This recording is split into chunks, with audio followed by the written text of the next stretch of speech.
Congress party के ಧಿಕ್ಕಾರ ಧಿಕ್ಕಾರ ಬಿಜೆಪಿಗೆ ಧಿಕ್ಕಾರ ಧಿಕ್ಕಾರ ಧಿಕ್ಕಾರ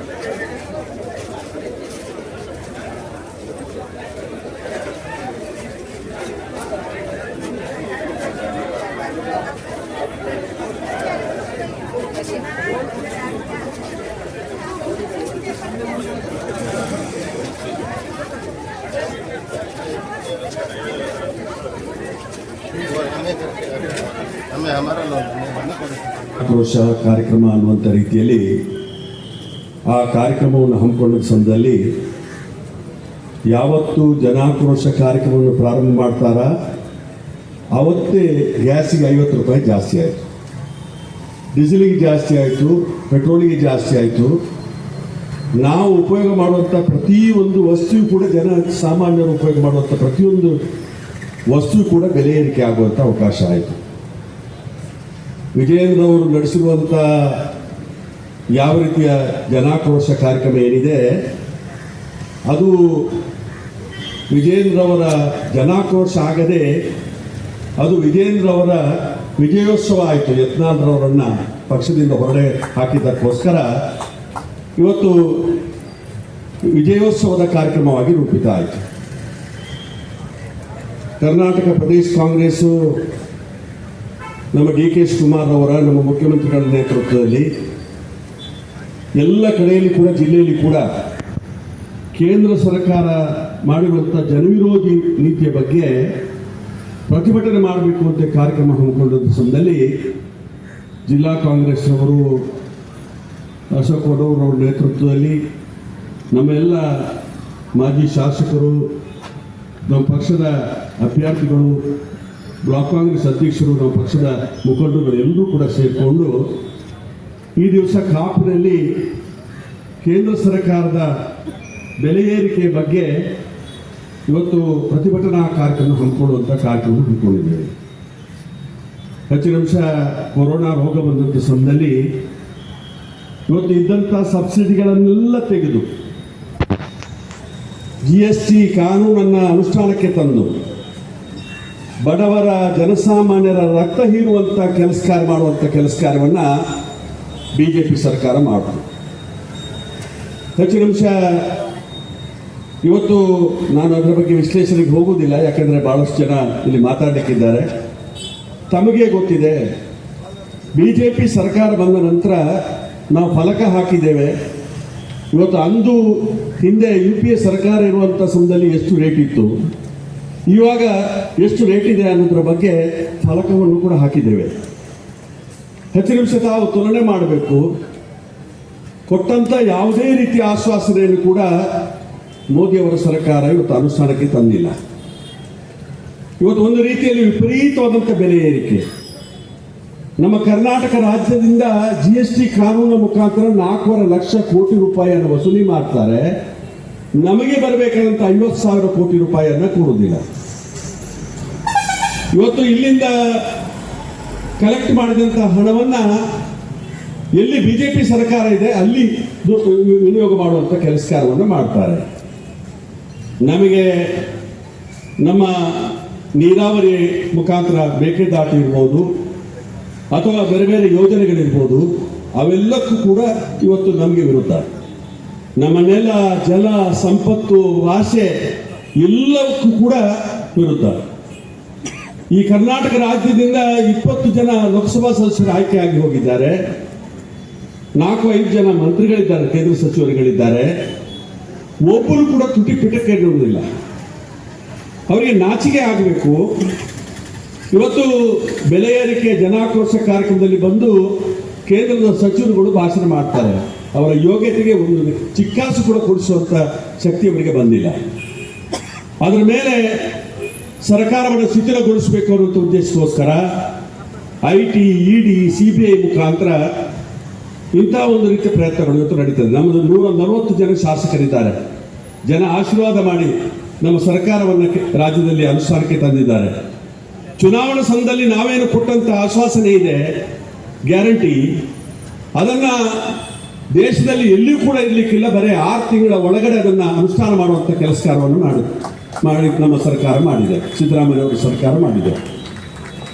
ಹೆಚ್ಚಿನ ಅಂಶ 5,000ರಿಂದ 6,000 ರೂಪಾಯಿ ತಿಂಗಳಿಗೆ ಒಂದು ಕುಟುಂಬಕ್ಕೆ, ಒಂದು ವರ್ಷಕ್ಕೆ ಸಾಧಾರಣ 50ರಿಂದ 60,000 ರೂಪಾಯಿ, 5 ವರ್ಷಕ್ಕೆ 3 ಲಕ್ಷ ರೂಪಾಯಿಯ ಪ್ರಯೋಜನ ಪ್ರತಿ ಮನೆಗೆ ಕೂಡ ಸಿಗ್ತದೆ. ಇದನ್ನ 100ರಲ್ಲಿ 80% ಜನರಿಗೆ ಈ ಪ್ರಯೋಜನ ಸಿಗ್ತದೆ. ಇದನ್ನ ಬಿಟ್ಟಿ ಗ್ಯಾರಂಟಿ ಅಂತ ಹೇಳ್ತಾರೆ. ಜನಾಕ್ರೋಶ ಕಾರ್ಯಕ್ರಮ ಮಾಡುವಂತದ್ದು ಉದ್ದೇಶ ಏನು ಅಂತ ಹೇಳಿದ್ರೆ, ಯಾರಿಗೆ ಬಡವರಿಗೆ ಇವತ್ತು ಗ್ಯಾರಂಟಿ ಸ್ಕೀಮಿನ ಮುಖಾಂತರ ಸವಲತ್ತು ಸಿಗ್ತದೆ ಅದನ್ನು ನಿಲ್ಲಿಸಬೇಕು ಅನ್ನೋದು ಕೂಡ ಒಂದು ಉದ್ದೇಶ. ಬಡವರ ಹೊಟ್ಟೆಗೆ ಹೊಡೆಯುವಂತ ಕೆಲಸ ಕಾರ್ಯವನ್ನು ಮಾಡ್ತಾರೆ.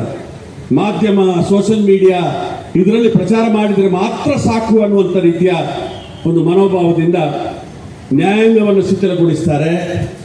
ಅದೇ ರೀತಿಯಲ್ಲಿ ಈ ದೇಶದ ಕಾರ್ಯಾಂಗ, ಚುನಾವಣಾ ಆಯೋಗ ಇರ್ಬೋದು, ಎಲ್ಲ ಪತ್ರಿಕಾರಂಗ ಇರ್ಬೋದು, ಎಲ್ಲವನ್ನು ಕೂಡ ಭಸ್ಮಾಸುರ ರೀತಿಯಲ್ಲಿ ಯಾವ ರೀತಿ ಸಂವಿಧಾನದ ಡಾಕ್ಟರ್ ಬಾಬಾ ಸಾಹೇಬ್ ಅಂಬೇಡ್ಕರ್ ಅವರು ಬರೆದಂಥ ಸಂವಿಧಾನ ಏನುಂಟ ಅದನ್ನು ಸಂಪೂರ್ಣವಾಗಿ ನಶಿಸುವಂತಹ ರೀತಿಯ ಪ್ರಯತ್ನಕ್ಕೆ ಇವತ್ತು ಬಿಜೆಪಿ ಸರ್ಕಾರ ಇವತ್ತು ಅಡ್ಡಿ ಮಾಡಿ ಆ ಕೆಲಸ ಮಾಡಲಿಕ್ಕೆ ಬಿಡದೆ ಇವತ್ತು ಎಲ್ಲಿ ಹೋದ್ರೂ ಕೂಡ ಇಲ್ಲಿ ಕೂಡ ನಮ್ಮ ಕಲ್ಕುಡ ಇದರ ಹತ್ತಿರ ಅಲ್ಲಿ ಜಾಗ ಇತ್ತು, ಅಲ್ಲಿ ಅವಕಾಶ ಕೊಡಲಿಲ್ಲ ಅಂದ್ರು ರೈತರು. ಅದೇ ರೀತಿಯಾಗಿ ಬಹಳಷ್ಟು ಆ ಭಾಗದಲ್ಲಿ ನಾವು ಕಾಂಗ್ರೆಸ್ನವರು ಅಲ್ಲಿ ರಸ್ತೆ ನಿರ್ಮಾಣ ಮಾಡುವಂತ ಕೆಲಸ ಕಾರ್ಯ ಮಾಡಿದ್ದೇವೆ. ಡಬಲ್ ರಸ್ತೆ ನಿರ್ಮಾಣ ಮಾಡುವಂತ ಕೆಲಸ ಕಾರ್ಯಕ್ಕೆ ಇವತ್ತು ನಾವು ಚಾಲನೆ ಕೊಟ್ಟಿದ್ದೇವೆ. ನಮ್ಮ ಸರ್ಕಾರ ಇವತ್ತು ನಮ್ಮ ಶಾಸಕರ ಸಮಯದಲ್ಲಿ ಅಲ್ಲಿ ಇರುವಂತ ಕೆರೆಗಳ ಅಭಿವೃದ್ಧಿ ಮಾಡಿದ್ದೇವೆ.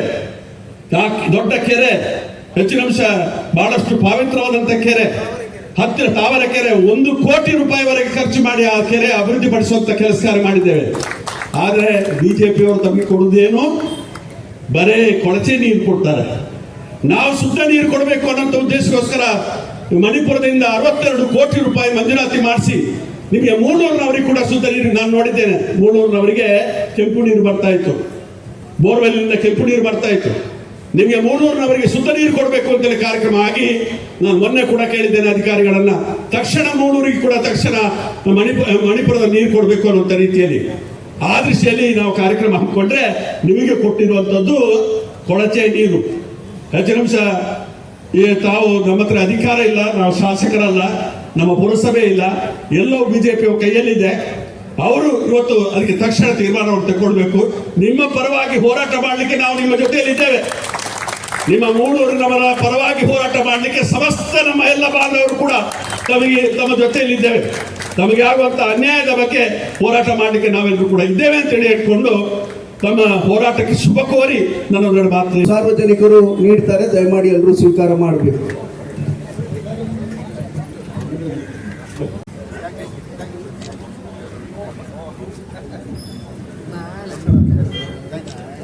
ದಯಮಾಡಿ ಎಲ್ಲ ಮೂಳೂರಿನ ಗ್ರಾಮಸ್ಥರಿಗೆ ಕೃತಜ್ಞತೆಗಳು.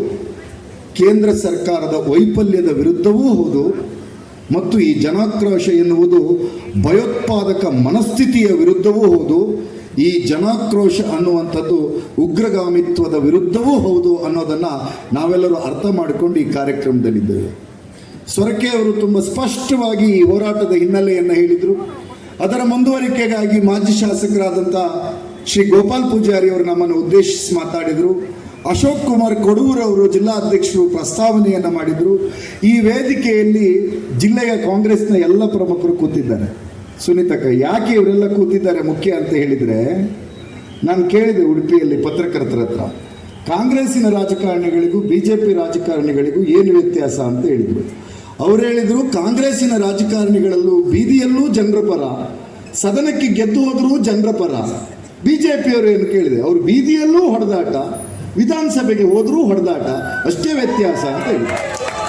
ಹಾಗಾಗಿ ಇಲ್ಲಿ ಒಂದು ಸಜ್ಜನಿಕೆ ರಾಜಕಾರಣವನ್ನು ಮಾಡಬೇಕು ಅಂತ ಯೋಚನೆ ಮಾಡ್ತಾ ಇರ್ತಕ್ಕಂಥ ಕಾರ್ಕಳದ ಉದಯಕುಮಾರ್ ಶೆಟ್ಟರು, ಕುಂದಾಪುರದ ಮೊಳಹಳ್ಳಿ ದಿನೇಶ್ ಹೆಗಡೆಯವರು, ಉಡುಪಿಯ ಪ್ರಸಾದ್ ರಾಜ್ ಕಾಂಚನ್ ಅವರು, ಇನ್ನು ಇವರೆಲ್ಲರಿಗೂ ಹಿರಿಯರ ಥರದಲ್ಲಿ ಮಾರ್ಗದರ್ಶನ ಮಾಡ್ತಾ ಇರ್ತಕ್ಕಂಥ ನಿಮ್ಮ ಕ್ಷೇತ್ರದ ಕಾಪು ಕ್ಷೇತ್ರದ ವಿನಯ್ ಕುಮಾರ್ ಸೊರಕೆಯವರು ಒಂದು ವಿನಯವಂತಿಕೆಯ ರಾಜಕಾರಣವನ್ನು ಈ ಜಿಲ್ಲೆಯಲ್ಲಿ ಮಾಡಿದ್ದಾರೆ.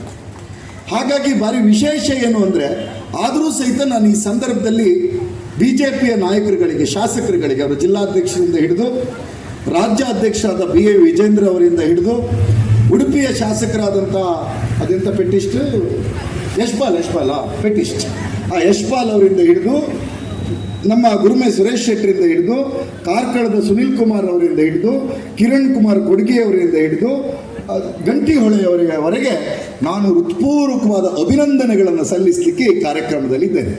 ಯಾಕೆಂದರೆ ನೀವು ಮೊನ್ನೆ ಜನಾಕ್ರೋಶ ರ್ಯಾಲಿಯನ್ನು ಮಾಡಿದ್ರಲ್ಲ, ನಿಮ್ಮಷ್ಟು ಗಟ್ಟಿತನದ ನಾಯಕರು ಇನ್ಯಾರೂ ಇರಲಿಕ್ಕೆ ಸಾಧ್ಯ ಇಲ್ಲ. ಕೇಂದ್ರ ಸರ್ಕಾರದ ಜವಾಬ್ದಾರಿಯನ್ನು ನೆನಪಿಸಿಕೊಂಡು ನಿಮ್ಮ ನರೇಂದ್ರ ಮೋದಿ ಅವರು, ನಿರ್ಮಲಾ ಸೀತಾರಾಮನ್ ಅವರು, ಅಮಿತ್ ಶಾ ಅವರ ವಿರುದ್ಧ ಒಂದು ಜನಾಕ್ರೋಶ ರ್ಯಾಲಿಯನ್ನು ಮಾಡಿದ್ರಲ್ಲ, ಮಿಸ್ಟರ್ BY ವಿಜೇಂದ್ರ, ನಿಮಗೆ ಸಹಸ್ರ ನಮಸ್ಕಾರಗಳು, ನಿಮಗೆ ಅಭಿನಂದನೆಗಳು. ಇವ್ರನ್ನ ಅಭಿನಂದಿಸಬೇಕಲ್ಲ. ಪಾಪ ಅವರಿಗೆ ಸ್ವಲ್ಪ ಜನರ ಪರ ಜನ ಬೈತಿದ್ದಾರೆ ಅಂತ ಗೊತ್ತಾಗಿದೆ. ನೇರವಾಗಿ ನರೇಂದ್ರ ಮೋದಿ ಅವರಿಗೆ ಪ್ರಶ್ನೆ ಮಾಡಲಿಕ್ಕೆ ಇವರಿಗೆ ತಾಕತ್ತು ಇಲ್ಲ, ದಮ್ಮು ಇಲ್ಲ. ನಿರ್ಮಲಾ ಕುಮಾರ್ ಸೀತಾರಾಮನ್ ಅವರ ಹತ್ರ ಮಾತಾಡೋಣ ಅಂದರೆ ಆಕೆಗೆ ಕನ್ನಡ ಬರೋದಿಲ್ಲ, ಇವರಿಗೆ ಇಂಗ್ಲೀಷ್ ಹಿಂದಿ ಬರೋದಿಲ್ಲ.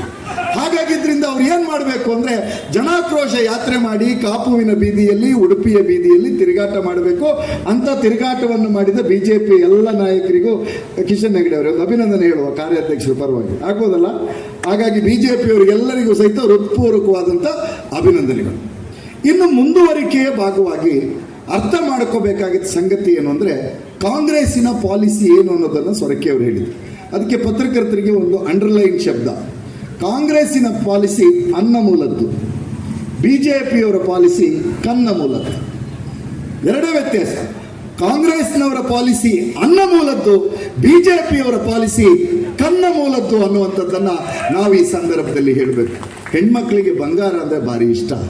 ಯಾವ ಮತಧರ್ಮ ಇರಲಿ, ಎಷ್ಟು ಬಡತನ ಇರಲಿ, ಶ್ರೀಮಂತಿಕೆ ಇರಲಿ, ಒಂದು ಬಂಗಾರ ಅಂದರೆ, ಒಂದು ಮೂಗುಬಟ್ಟು ಅಂದರೆ, ಒಂದು ತಾಳಿಸರ ಅಂದರೆ, ಒಂದು ಓಲೆ ಜುಂಕಿ ಅಂದರೆ ನಮ್ಮ ಅಕ್ಕಂದರಿಗೆ ಭಾರಿ ಇಷ್ಟ. ಬಂಗಾರದ ಒಲುಮೆಯನ್ನು ಇರದ ಯಾವ ಹೆಣ್ಣು ಜಗತ್ತಿನಲ್ಲಿ ಇರಲಿಕ್ಕೆ ಸಾಧ್ಯ ಇಲ್ಲ. ಅಂಥದ್ರ ಪರಿಸ್ಥಿತಿಯಲ್ಲಿ BJPಯವರು ಅಧಿಕಾರಕ್ಕೆ ಬಂದರು. ಒಂದು ಪವನ್ ಅಂದರೆ 8 ಗ್ರಾಮು. ಕರೆಕ್ಟ್ ಸರ್ಸಕ್ಕ? ಒಂದು ಪವನ್ ಅಂದರೆ 8 ಗ್ರಾಮು. 8 ಗ್ರಾಮ್ ಇದ್ದರೆ ನಾವು ಅಧಿಕಾರದಲ್ಲಿದ್ದಾಗ 1 ಗ್ರಾಮ್ ಚಿನ್ನದ ಬೆಲೆ 2300 ರೂಪಾಯಿಂದ 2400 ರೂಪಾಯಿ. ಒಂದು ತಾಳಿಯನ್ನು ಮಾಡಿಸಲಿಕ್ಕೆ ಪ್ರಸಾದ್ ರಾಜ್ ಕಾಂಚನ್ ಅವರೇ 2 ಗ್ರಾಮ್ ಸಾಕು. 2 ಗ್ರಾಮ್ ಸಾಕು ಅಲ್ಲ ನರೇಂದ್ರ ಮೋದಿ ಅವರೇ? ನಿರ್ಮಲಕ್ಕ, ನಮ್ಮ ಹಳ್ಳಿ ಹುಡುಗರಿಗೆ ಈ ಮಲ್ನಾಡು ಕರಾವಳಿಯಲ್ಲಿ ಹೆಣ್ಣು ಸಿಕ್ಕದಿಲ್ಲ, ಹೆಣ್ಣು ಸಿಕ್ಕಿದ್ರೆ ತಾಳಿ ತರಿಸ್ಕೊಡೋಣ ಅಂತಂದರೆ ತಾಳಿ ಕಟ್ಟಕ್ಕೂ ಬಿಡದೇ ಇರೋ ಪರಿಸ್ಥಿತಿಯಲ್ಲಿ ನೀವು ತಂದಿಟ್ಟಿದ್ದೀರಿ ಅಂತಂದರೆ ನಿಮಗೆ ನಾವು ಶೇಮ್ ಅಂತ ಹೇಳಿ. BJP ಯಾವುದೇ ನಾಯಕರು ಈ ಮಾತುಗಳನ್ನು ಕೇಳ್ತಾ ಇದ್ರೆ ಹೇಳಿ, ಜೂನ್ 5ರ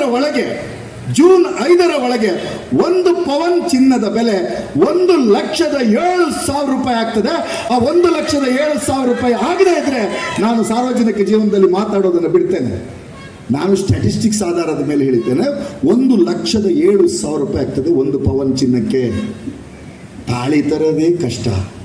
ಓಲೆ ಜುಮ್ಕಿ ಹೆಂಗೆ ಕೊಡೋಣ, ನೆಕ್ಲೆಸ್ ಹೆಂಗೆ ಕೊಡ್ಸೋಣ, ಕೈ ಬಳೆ ಹೇಗೆ ಕೊಡೋಣ, ಎಲ್ಲದನ್ನೂ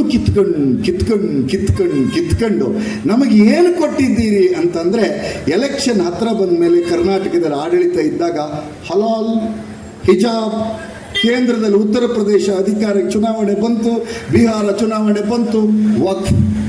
BJPಯ ಯಾವುದೇ ನಾಯಕರಲ್ಲಿ ಕೇಳ್ತೇನೆ, BJPಯ ಯಾವುದೇ ಬೂತ್ ಅಧ್ಯಕ್ಷರಲ್ಲಿ ಕೇಳ್ತೇನೆ, ಅವರ ಸಂಘ ಪರಿವಾರದ ಯಾವುದಾದ್ರು ಕಾರ್ಯಕರ್ತರಲ್ಲಿ ಕೇಳ್ತೇನೆ, ನಾವು ಉಡುಪಿ, ಉತ್ತರ ಕನ್ನಡ, ದಕ್ಷಿಣ ಕನ್ನಡ, ಚಿಕ್ಕಮಗಳೂರು, ಶಿವಮೊಗ್ಗ ಇಷ್ಟನ್ನು ಸೀಮಿತವಾಗಿ ಇಟ್ಟುಕೊಂಡು ನಾವು ನೋಡೋಣ. ಇಡೀ ಜಿಲ್ಲೆಗಳಲ್ಲಿ ಯಾವೊಂದು ಪ್ರದೇಶದಲ್ಲೂ ಸಹಿತ ಹಿಂದೂ ವರ್ಸಸ್ ಮುಸ್ಲಿಂ ವಕ್ಫ್ ಭೂಮಿಗಾಗಿ ಜಗಳ ನಡೆದಿಲ್ಲ, ಯಾವುದೇ ಪ್ರಕರಣಗಳು ಬಾಕಿ ಇಲ್ಲ. ಹಾಗಿದ್ದ ಮೇಲೆ ಈ ಕಾಯ್ದೆಯನ್ನು ಯಾಕೆ ತಂದಿದ್ದೀರಿ? ಅವರು ಹೇಳ್ತಾ ಇದ್ದಾರೆ, ಯಾರು ಹೇಳಿ, ಬೆಂಗಳೂರು ಸೌತ್ನವರು, ಅವ್ರ ಹೆಸರು ಎಂಥದ್ದು, ತೇಜಸ್ವಿ ಸೂರ್ಯ ಅಂತ. ಅವರು ಭಾರಿ ತುಂಬ ಸುಲಭ, ನಾಗೇಶಣ್ಣ ಅವ್ರ ಲೆಕ್ಕದಲ್ಲಿ ಒಬ್ಬರು ಮುಸ್ಲಿಂ ಬಂದುಬಿಟ್ಟು ಕಾಪು ಪೇಟೆಯಲ್ಲಿ ನಿಂತ್ಕೊಂಡು ವಕ್ಫ್ ಭೂಮಿ ಇದು ಅಂತ ಹೇಳಿದ್ರೆ ದಿನಕರನವರೇ ಇಡೀ ಕಾಪು ಭೂಮಿ ವಕ್ಫ್ ಭೂಮಿ ಆಗುತ್ತೆ ಅಂತ ಮಾತಾಡಿದ್ದಾರೆ.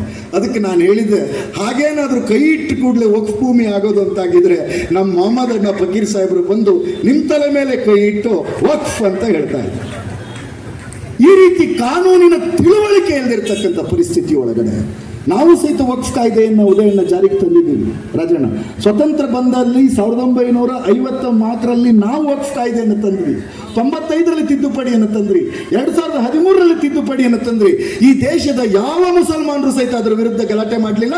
ಯಾಕೆಂದ್ರೆ ವಕ್ಫ್ ಕಾಯ್ದೆಯನ್ನು ನಿರ್ವಹಣೆ ಮಾಡಲಿಕ್ಕೆ, ಒಂದು ವಕ್ಫ್ ಭೂಮಿಯನ್ನು ನಿರ್ವಹಣೆ ಮಾಡಲಿಕ್ಕೆ ಒಂದು ನೀತಿ ನಿಯಮಗಳು ಬೇಕು ಅಂತ ಒಪ್ಕೊಂಡಿರ್ತಕ್ಕಂಥ ಜನ ಸಮುದಾಯ. ಈಗ ನಿನ್ನೆ ನನಗೆ ಪೇಜಲ್ಲೆಲ್ಲ ಹಾಕ್ತಾ ಇದ್ದಾರೆ, ಏನಂತೀರಿ ವಕ್ಫ್ ಕಾಯ್ದೆ ವಿರುದ್ಧ ಮಾತಾಡ್ತಿದ್ದೀರಿ, ಏನಂತೀರಿ, ಯಾವುದು ಪಹಲ್ಗಾಮ್ನಲ್ಲಿ ದಾಳಿಯಾಗಿದೆ ಏನಂತೀರಿ. ನಾನು ಅದಕ್ಕೆ ವಾಪಸ್ ಕೇಳಿದೆ, ಹೌದು ನೀವು ಒಂದ ಮೇಲೆ ಪಠಾಣ್ಕೋಟಲ್ಲಿ ದಾಳಿಯಾಗಿದ್ದು ನೆನಪಿದೆ, ಪಾರ್ಲಿಮೆಂಟ್ ಮೇಲೆ ದಾಳಿಯಾಗಿದ್ದು ಗೊತ್ತಿದೆ, ಕಂದಹಾರಲ್ಲಿ ವಿಮಾನ ಅಪಹರಣ ಆಗಿದ್ದು ನಮಗೆ ಗೊತ್ತಿದೆ, ಪುಲ್ವಾಮಾದಲ್ಲಿ 40 ಜನ ಸೈನಿಕರನ್ನು ಬಲಿ ಪಡೆದಿರ್ತಕ್ಕಂಥ ಹೀನ ರಾಜಕಾರಣ ನಿಮ್ದಿದೆಯಲ್ಲ ಅದ್ರ ಬಗ್ಗೆ ಅರ್ಥ ಆಗಿದೆ, ಪಹಲ್ಗಾಮಿನ ನಿಮ್ಮ ದಾಳಿಯ ಬಗ್ಗೆ ಅರ್ಥ ಆಗಿದೆ.